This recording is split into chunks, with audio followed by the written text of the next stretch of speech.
लग्नाच्या आमिष दाखवून तरुणांची आर्थिक फसवणूक करणाऱ्या लुटेरी दुल्हन टोळीचा सीताबर्डी पोलिसांनी पर्दाफाश केलाय। गुजरातमधील एका तरुणाकडून 70,000 रुपये रोख आणि सोन्या चांदीचे दागिने उपळल्याप्रकरणी मुख्य सूत्रधार राणी उर्फ कोमल पांडे हिला अटक करण्यात आली असून न्यायालयाने तिला 5 दिवसांची पोलीस कोठडी सुनावली आहे।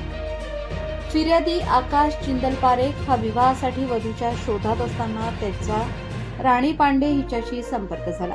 तिने स्वतःला नम्रता मालवीयची बहीण असल्याचे सांगत तिचे फोटो दाखवले। त्यानंतर आकाशला नागपूरमधील कोराडी परिसरातील एका घरात नेऊन नम्रताशी भेट घडवून आणण्यात आली। लग्नाच्या खर्चाच्या नावाखाली त्याच्याकडून 70,000 रुपये रोख तसेच सोन्या चांदीचे दागिने घेण्यात आले। यानंतर सीताबर्डी येथील मंदिरात लग्नाची तयारी सुरू असताना एका व्यक्तीने नम्रता ही स्वतःची पत्नी असल्याचा दावा करत गोंधळ घातला। त्यानंतर आपली फसवणूक झाल्याचे लक्षात येताच आकाश पारेख यांनी सीताबर्डी पोलीस ठाण्यात तक्रार दाखल केली। तपासादरम्यान राणी उर्फ कोमल पांडे हिचा यापूर्वीही अशाच प्रकारच्या फसवणुकीच्या गुन्ह्यात सहभाग असल्याचे समोर आले आहे। या प्रकरणातील इतर आरोपींचा शोध सुरू असून पोलिसांकडून पुढील तपास सुरू आहे।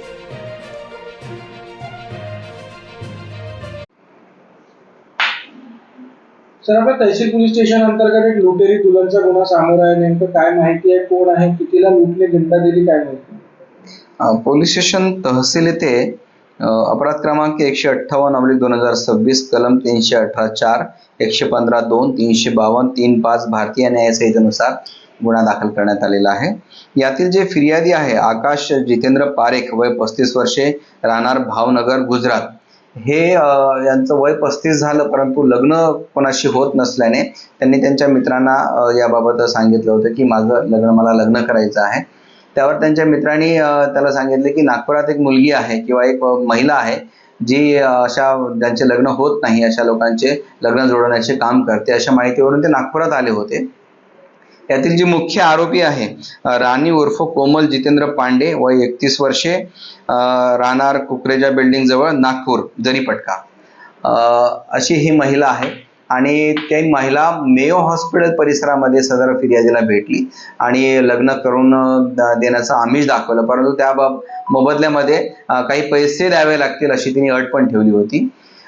त्या मुलीला पण जी नियोजित वधू होती, म्हणजे तिचं नाव आहे नम्रता ऋतिक मालवीय, वय 21 वर्षे, ही सुद्धा महिला ती सोबत घेऊन आली होती। परंतु फिर्यादीने असं सांगितलं की मुलीचं घर, तिचे आई वडील हे सगळे आम्हाला बघायचं आहे।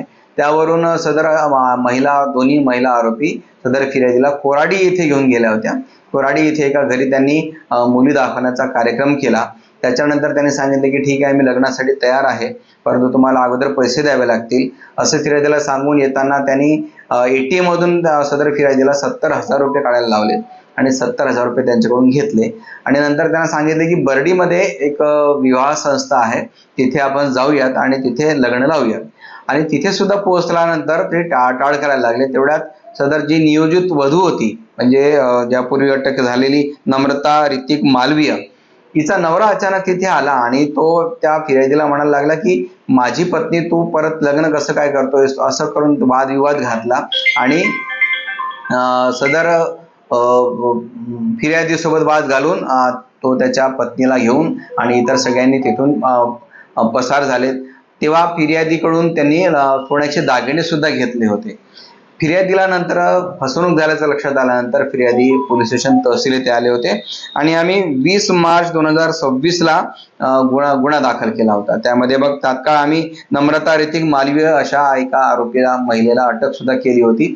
परंतु यातील जी मूळ आरोपी आहे राणी उर्फ कोमल जितेंद्र पांडे, ही आम्हाला वारंवार गुंगारा देत होती, परंतु आमचे जे PSI तपासी अधिकारी आहे PSI महेंद्र वासनिक यांना खात्रीशीर माहिती मिळाली की सदर महिला कुठे येणार आहे। तात्काळ त्यांनी स्टाफसह जाऊन त्या महिलेला ताब्यात घेतलं आणि तिला अरेस्ट करून काल माननीय न्यायालयात हजर केलं असता माननीय न्यायालयाने 5 दिवसाचा PCR दिलेला आहे।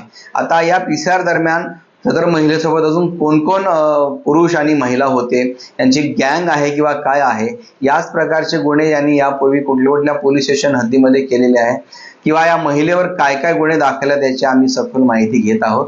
म्हणजे लुटेरी दुल्हन अशा स्वरूपातच हे प्रकरण आहे।